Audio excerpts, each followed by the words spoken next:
Good afternoon and welcome to the Midday News. Here's what we have in the bulletin. 5-year-old St. Anne fire victim receives psychological support. 10 arrested in Brownstone Market raid. And later in sports, West Indies head coach says he's fully focused on Pakistan series. Thank you for joining us. I'm Shamela Pula and here are the details.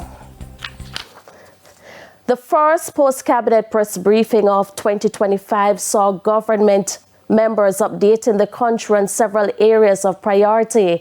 Our reporter Kalisha Williams was there and filed this report.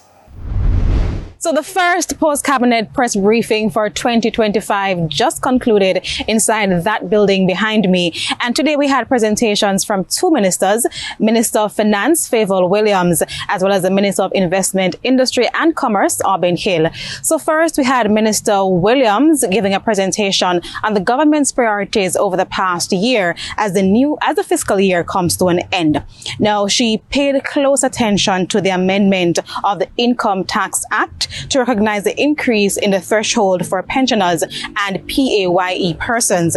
Then we had Minister Hill, who spoke about the need to grow manufacturing in the country. And I asked him about Jamaica's plans and the specific measures he'll be taking to reduce the trade deficit. And that is when the value of imports is greater than the value of exports. And I'll have his response later this evening. Now, speaking of imports, I also asked Mr. Hill to provide an update on his efforts so far to lobby CARICOM to reduce tariffs on the importation of ice. As you know, there has been quite a stir on social media since news broke that Jamaica has been importing ice. And it followed that devastating fire last November at the Pure National plant in Kingston. I also asked about the grooming policy and for the Minister of Education, Dr. Dana Morris-Dixon, to give us an update on what's been happening at the McGraw High School in St. Catherine, with a student saying that he was kicked out of school because of his hairstyle. Now, I'll have details on all these stories and more this evening in Primetime News at 7. Reporting from Jamaica House, I'm Kalisha Williams for TVJ News. Thank you, Kalisha. A probe by the Child Protection and Family Services Agency has uncovered disturbing details surrounding the devastating house fire in Walkerswood, St. Anne on Sunday. The tragedy claimed the lives of 3 siblings while their brother narrowly escaped with his grandmother. Investigators found that the surviving child had not attended school since September 2024 due to financial challenges. In response, the CPFSA has arranged for the child to stay with his paternal family. Psychosocial support to the surviving child. This will include assisting with replacing essential items such as clothing, school uniforms, and important documents. We will also be ensuring that the child is returned to school when he is psychologically ready. We have also referred the child to the Ministry of Justice's Victim Services Division to ensure that he receives the psychological support needed to help him cope with this profound loss. A man is dead and a business owner facing major losses following a crash along the Orange Bay Main Road in Portland Tuesday. The incident has led to fresh calls for motorists to stop speeding when using the roadway. The details in this report.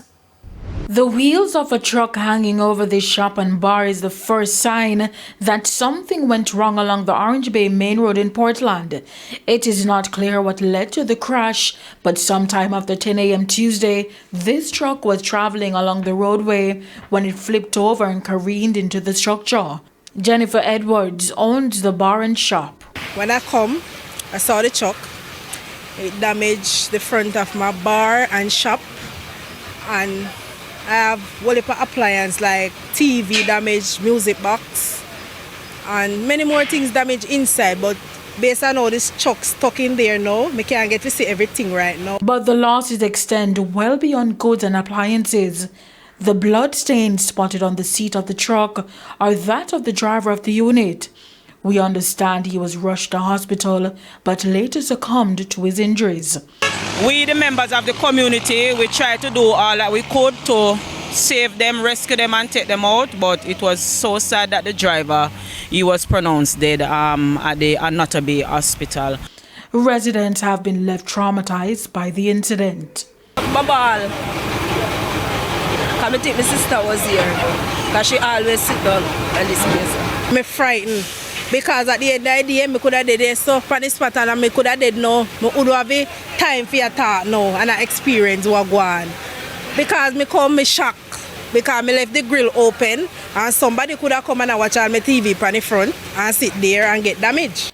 Work crews worked until late into Tuesday afternoon to remove the wreckage and salvage the goods from the truck. Residents in the meantime are urging motorists to proceed with caution along the roadway. They need for caution on the road. The vehicle them come around the corner, they not take time, especially the truck them when they come around the corner, this is a corner. Any people can come from school, there's a school up there, they can come from through there, so they come across the road, and anything can come and let them and protect. So my people cannot come and do this stuff. Of course, all one people did this all today. I would have judgment out of it. Anthony Atkinson, TVJ News. In the meantime, a wall in Whitehorse, St. Thomas was destroyed Tuesday after an alleged hit-and-run incident. A fisherman is now calling for help after his boat was also damaged. He is seeking assistance to identify the person responsible. Unfortunately, I parked my boat over on the beach there and a truck hit. I'm not sure if it's a truck or something were passing and it over the wall and damages my boat down on the beach there. So I'm asking if there's anyone who could help, because I really don't have any other source of living. So if anyone can assist, I'm asking you please to try and assist.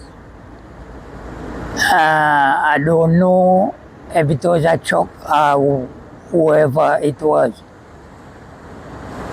So if anyone has any information pertaining the vehicle that hit the wall, I would like you to come forward. The St. Ann police have arrested and charged several persons, while a number of items were seized at the Brownstone Market recently. Karen Simpson reports. Catherine North Police say their investigation into the triple shooting in the Brownstone community last Friday is far advanced. Head of the St. Catherine North Police Division, Superintendent Hopton Nicholson, says robbery appears to be the primary motive behind the incident. He says the victims were ambushed while walking along the main road heading to the school. It's time for a break. Stay with us. More stories when we return.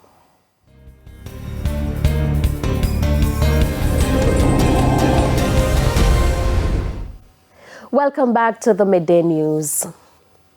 To an earlier story, the St. Ann police have arrested and charged several persons, while a number of items were seized at the Brownstone Market recently. Karen Simpson reports.